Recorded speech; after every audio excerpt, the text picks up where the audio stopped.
Capítulo 15. O que isso significa para você? Muitas vezes, pessoas me perguntam como eu me sentia tendo crescido em uma família com um nome como o nosso e riquezas como a nossa. Às vezes, eu lhes digo com sinceridade: pode imaginar o que é viver no fundo de um poço com uma pedra de mó no pescoço? É assim que eu me sentia, crescendo como eu cresci. Nunca me esquecerei da tristeza com que isso foi dito a mim pelo herdeiro de uma das maiores fortunas do mundo. A maioria das pessoas acha difícil levar a sério as tristezas do pobre menino rico. Teriam ficado felizes em ser tentados, pelo menos uma vez na vida, por tamanha fortuna. Mas não são só as pessoas ricas de dinheiro que sentem o peso. Pessoas ricas de talentos também o sentem. Até certo ponto, podemos nos envolver com adulações devido ao nosso talento. Mas chega um ponto em que o talento é de tal forma extraordinário que não podemos negar que seja um dom. Vai, obviamente, além de nós mesmos. Então, entra o senso de fardo. Quando o dom é extraordinário, como é que a pessoa dotada se desincumbe da responsabilidade de seu uso? E a quem responde? Há com frequência também a insegurança especial daqueles imensamente talentosos. Será que as pessoas gostam dele por ele mesmo ou por seus dons? Wolfgang Amadeus Mozart, sem dúvida, estaria entre esse pequeno punhado de gente au concurso do mais alto círculo do gênio humano. Menino maravilha, prodígio da natureza, sublime, celeste, inacreditavelmente precoce, ultrapassa toda a imaginação. Eram tributos maravilhados que jorravam em resposta aos seus dons de compositor e músico desde que ele rompeu no palco musical do mundo em 1763, aos 7 anos de idade, sob a tutela de seu pai Leopoldo. Não era de se surpreender que tais dons extraordinários, aparentemente transcendentes, fossem também foco de igual inveja, a mais famosa sendo a de seu contemporâneo, Antônio Salieri. 5 anos mais velho que Mozart, Salieri foi estabelecido como compositor da corte e condutor da ópera italiana em Viena, antes de Mozart mudar-se para lá. Durante 36 anos, ou seja, 33 anos depois que Mozart morreu, ele ocupou a posição ainda mais alta de Kapellmeister da corte imperial em Viena. Assim, da perspectiva da corte e do público, Salieri tinha toda a razão para ter pena, não inveja, de Mozart. E não existe evidência para o rumor confessado por Salieri no ano antes de sua morte, em 1812, de que ele tenha envenenado seu rival mais jovem.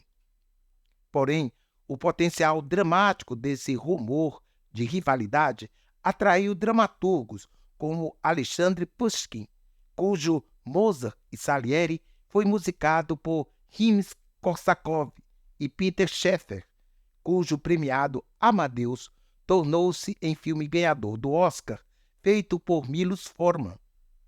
Num determinado ponto da peça teatral de Shaffer, Salieri se encontra sozinho na sala com uma pasta de composições de Mozart na escrivaninha à sua frente. Ele estende a mão para tomar a pasta, mas, temeroso do que poderia encontrar, agarra a pasta, rasga a fita e abre-a. Os olhos caem sobre a abertura da 29ª Sinfonia em Lá maior. Ela disse que esta era sua partitura original, primeira e única cópia da música. Contudo, pareciam cópias perfeitas. Não mostravam correção alguma. Era surpreendente. Então, de repente, maravilhoso. Era evidente que Mozart estava simplesmente transcrevendo a música completamente acabada em sua cabeça. e acabada como a maior parte da música nunca consegue acabamento. Mude uma nota e diminui-se o valor. Tire uma frase e cai toda a estrutura. Eu estava fitando através da grade daqueles meticulosos traços de tinta a beleza absoluta. Abalado, Salieri cai ao chão, desmaiado, onde ele fica quieto, cabeça junto à música celestial. Quando o relógio bate 9 toques, ele ergue a cabeça e fala com Deus. Capisco, conheço meu destino. Agora, pela primeira vez, sinto o meu vazio, como Adão sentiu a sua nudez. Hoje, em alguma taverna, em algum lugar dessa cidade, há um menino dando risadas, capaz de colocar no papel, sem deixar de lado o seu taco de bilhar, notas a esmo que tornam minhas notas mais trabalhadas em rabiscos sem vida. Graças, Senhore, tu me deste o desejo de te servir, o que a maioria dos homens não possui, e então fizeste ouvir o servidor que o serviço era vergonhoso. Graças, tu me deste o desejo de te louvar, o que a maioria dos homens não faz, e me fizeste mudo. Graças, Tante, puseste em mim a percepção do incomparável, que a maioria dos homens jamais compreenderá, e garantiste então que eu me conhecesse como eternamente medíocre. Por quê? Qual é a minha culpa? Até o dia de hoje, tenho buscado a virtude com rigor. Tenho laborado longas horas para aliviar o meu próximo. Tenho trabalhado e trabalhado cada vez mais com o talento que tu me permitiste. Sabes o quanto tenho trabalhado, apenas para que no final, na prática da arte que torna o mundo compreensível para mim, eu pudesse ouvir a tua voz. E agora ouço, na verdade, essa voz que diz uma só palavra, Mozart. E minha única recompensa, meu sublime privilégio, é ser o único homem vivo nesta época que reconhece claramente a tua encarnação. Grazie e grazie ancora, assim seja. Deste momento em diante, somos inimigos, tu e eu. Não aceito isso de ti.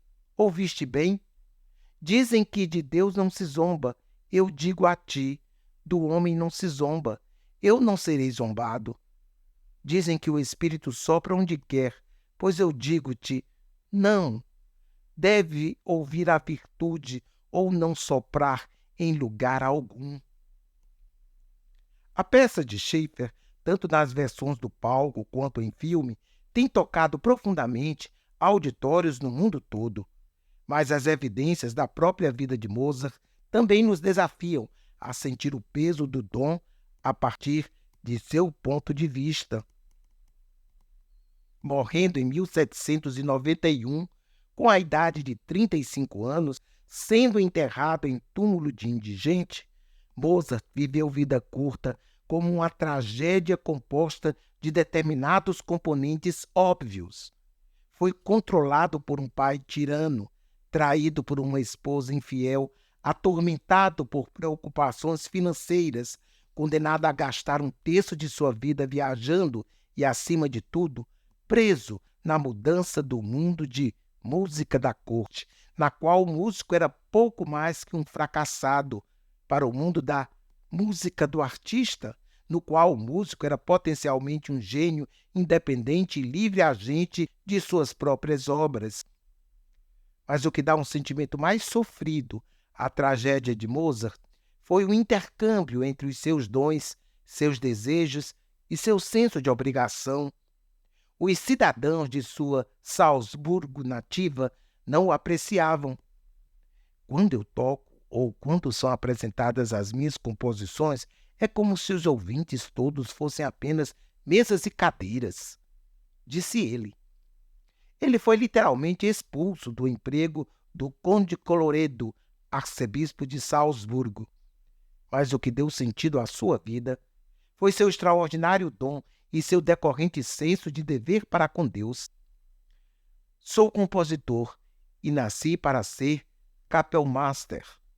Não posso e não devo enterrar esse talento pela composição com o qual Deus, em sua bondade, me dotou tão abundantemente. Jungido aos dotes de Mozart, estava seu profundo desejo de obter o amor de uma mulher em quem podia confiar e um público vienense que apreciasse a música que ele criava. Provou ambas as coisas por breve período e passou a sentir que perdera a ambas. Junto à perda veio o sentimento inconsolável de fracasso e solidão. Sugere-se que Mozart morreu mais de razões não médicas, embora não de veneno. Um estudioso escreveu: quem sabe, no final, ele simplesmente desistiu e se soltou. Tristemente, muitos têm dito, ele escreveu em seu Requiem final para si mesmo. Tristemente, muitos têm dito, ele escreveu seu Requiem final para si mesmo. 200 anos mais tarde, quando o nome Mozart é sinônimo de gênio e sublime deleite musical, a ideia é sofrida. Como um criador tão talentoso pode ser tão pouco apreciado em sua época? Será que a falta de amor e favor, na verdade, o teria apressado para uma morte prematura, morrendo não se sabe quantas criações ainda não nascidas com ele? A vida de Mozart, tanto em forma verdadeira quanto na ficção, tem dimensões trágicas e sentidas que nos movem profundamente, descobrindo perspectivas de outra face do chamado. A verdade do chamado toca profundamente o elo entre talento e desejo e a quase inescapável tentação da inveja. A vingança do fracasso. Em seu excelente livro Os 7 Pecados Mortais de Hoje, o jornalista Henry Fairley sugere que o lema de nossos tempos poderia ser a vingança do fracasso. Se não conseguimos pintar bem, destruímos os cânones da pintura e nos passamos como sendo pintores. Se não podemos ou não queremos ler, descartamos o pensamento linear como sendo irrelevante e dispensamos a leitura. Em área após área, se não estivermos inclinados a nos submeter aos rigores da disciplina, destruímos os padrões e nos apresentamos como aceitáveis. A razão? Fairley pensa que é o igualitarismo corrupto de uma democracia de mente fraca. Colocar os desiguais contra desiguais como se fossem iguais é fazer um berçário de fomentação da inveja. O que nós não conseguimos atingir, rebaixamos. O que exige talento e treino e trabalho árduo, nós demonstramos que poderá ser realizado sem esses esforços. A análise de Fairley é uma descoberta implacável do câncer da inveja na sociedade moderna, como se vê em deboche de biografias, nivelamento de entrevistas, colunas de fofoca, propaganda política difamatória e o ciclo do entusiasmo à decepção em relação aos nossos líderes. Ainda mais profunda é a lembrança que essa análise traz do papel histórico da inveja na corrupção da democracia, e ainda mais é um incisivo comentário moderno sobre a visão bíblica e clássica do pecado da inveja no coração humano. Tradicionalmente, a inveja era vista como o segundo pior e mais prevalecente dos 7 pecados mortais. Como o orgulho é um pecado do espírito, não da carne, e assim é frio e altamente respeitável, em contraste aos pecados quentes e de péssima reputação da carne, como a glutonaria. Sua singularidade está no fato de que é o único pecado em que seus perpetradores nunca obtêm prazer e raramente confessam.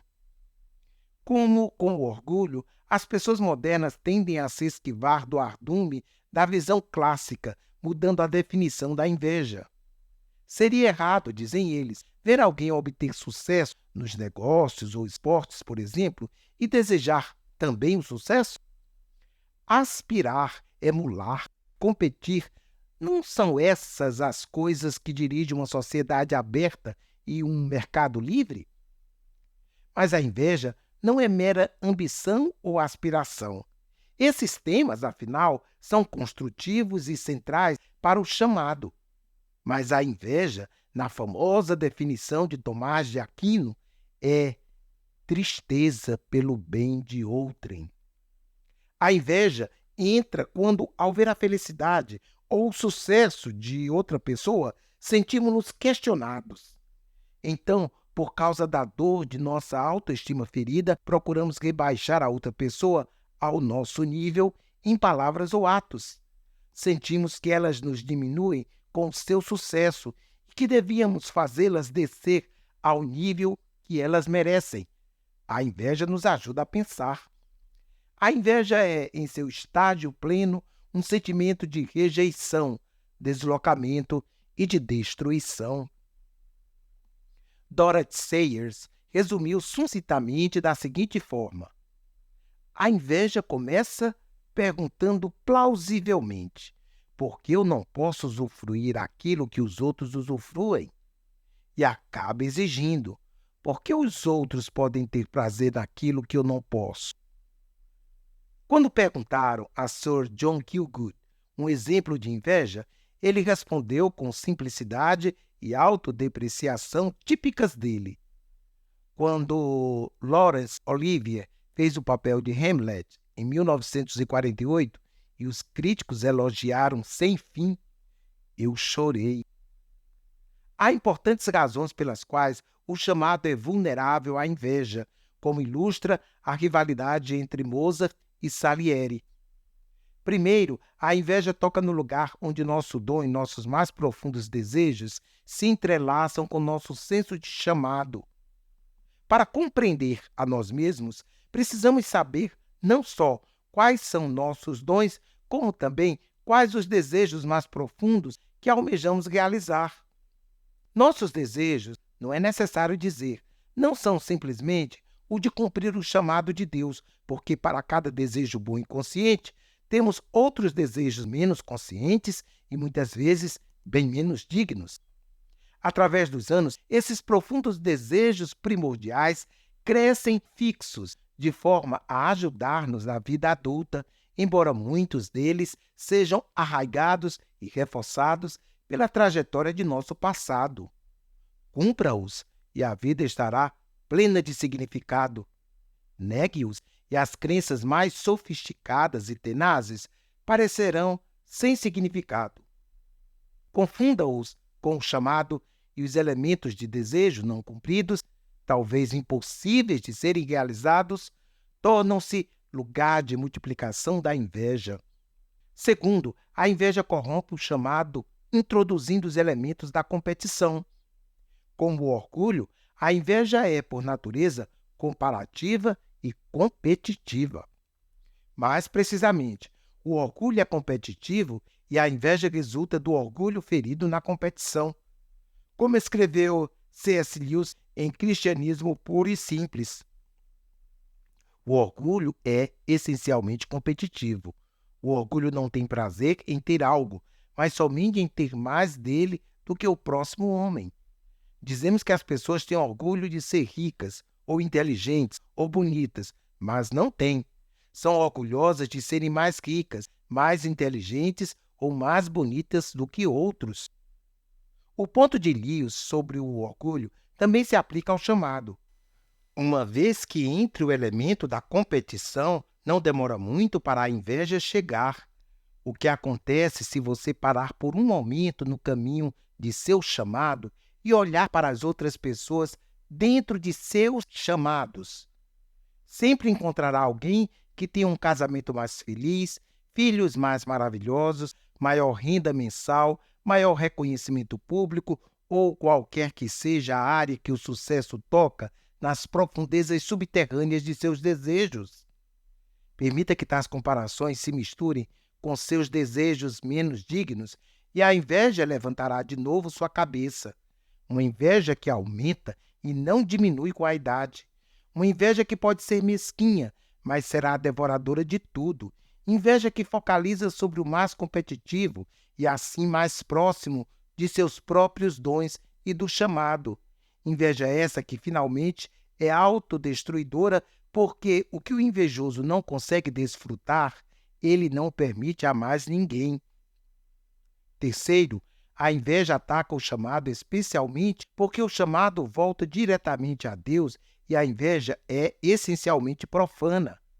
Fairley explicou: a inveja não suporta pensar que mero acidente ou sorte ou qualquer outro poder, resultado ou destino, talvez até mesmo Deus, tenha conferido um bem a outra pessoa. É nisso que a inveja é profana. Ela não aceita aquilo que é dado pelo destino, pela sorte ou por Deus. Se o sucesso de outra pessoa me diminui por causa do chamado daquela pessoa, no final meu rancor não é simplesmente contra a outra pessoa, mas contra Deus. Assim, o Salieri da ficção virou-se contra Deus do mesmo modo que fez Caim por inveja de Abel e Saul por inveja de Davi. Algumas pessoas respondem com ira, outras com queixumes, outras expressando piedosamente sua decepção com Deus. Mas conforme concluiu Fairley, em cada um desses casos, a inveja é sempre mais atormentadora porque brota de um amor próprio desordenado. Em seu romance Doutor Faustus, Thomas Mann descreveu a sutil dança da inveja de uma geração mais recente de músicos vienenses, lembrando-nos mais uma vez que somos sempre mais vulneráveis à inveja daqueles mais próximos de nós em nossos dons e chamados. Os músicos, em geral, invejam outros músicos, não os políticos. Os políticos invejam outros políticos. Esportistas invejam outros esportistas. Professores, outros professores. Pastores, outros pastores. E daí por diante. Wolf, Brahms e Bruckner viveram durante anos na mesma cidade em Viena, mas evitavam um ao outro todo o tempo e nenhum deles, ao que sei, conheceu os outros. Teria sido difícil também, conhecendo as opiniões que tinham uns dos outros. Eles não se julgavam ou se criticavam como colegas. Seus comentários tinham a intenção de destruir, de deixar seu autor sozinho no campo. Brahms pensava o mínimo possível nas sinfonias de Bruckner. Chamava-as de imensas e informes serpentes, e a opinião que Bruckner tinha de Brahms era muito baixa. Ele achou o primeiro tema do concerto em Ré menor muito bom, mas asseverava que Brahms jamais chegara perto de inventar algo tão bom uma segunda vez. Existem nas Escrituras muitas contrapartidas à inveja, mas não há como fugir do fato desconfortável de que Jesus lida severa e sumariamente com as raízes do chamado da inveja. No final do Evangelho de João, Jesus delineia uma descrição sóbria do futuro de Pedro. Em verdade te digo que quando eras mais moço, tu te cingias a ti mesmo e andavas por onde querias. Quando, porém, fores velho, estenderás as mãos, e outro te cingirá e te conduzirá para onde não queres. Em seguida, Jesus concluiu: segue-me. Por alguma razão, Pedro, voltando-se e vendo João, perguntou a Jesus: e quanto a este? A que Jesus respondeu: se eu quero que ele permaneça até que eu venha, que te importa?